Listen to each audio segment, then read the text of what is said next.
उत्तर प्रदेश निकाय चुनाव में आरक्षण मामले को लेकर अदालत का फैसला सामने आने के बाद सियासत आखिर तेज क्यों हो गई है, ये एक बड़ा सवाल है, लोगों के जहनों में भी है।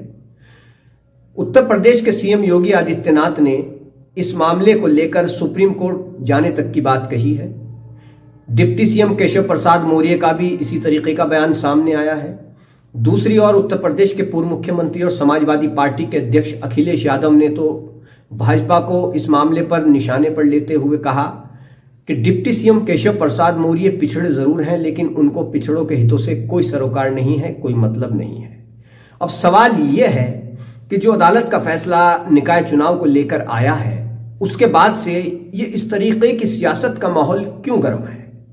तो जान लीजिए कि 2014 के लोकसभा चुनाव से लेकर अभी तक जितने भी चुनाव हुए हैं और भारतीय जनता पार्टी को उसमें कामयाबी मिली है, तो उसमें सबसे बड़ा अहम रोल ओबीसी वर्ग का भी रहा है। भाजपा की झोली में ओबीसी समाज के वोट काफी जाते रहे हैं।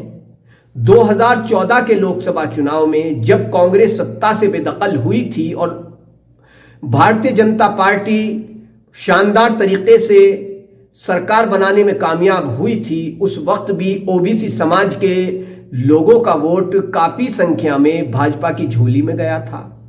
जहां तक अखिलेश यादव की बात है, तो उन्होंने भाजपा पर ओबीसी विरोधी होने के जो आरोप ट्वीट के जरिए या बयान के जरिए लगाए हैं, तो उसकी एक बड़ी वजह यह है कि समाजवादी पार्टी भाजपा के ओबीसी वोटों में सेंधमारी करना चाहती है।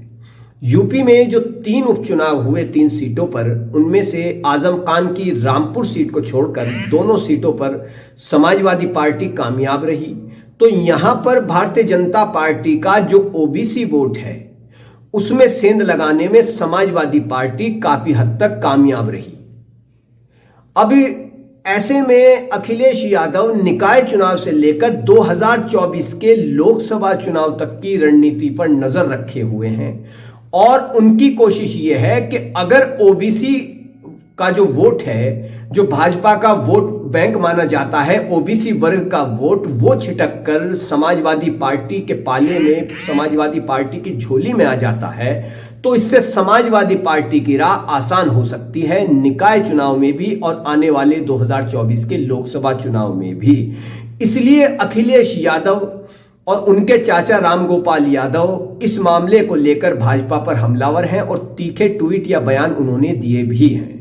कुछ और राजनीतिक पार्टियों की ओर से भी बयान सामने आ रहे हैं।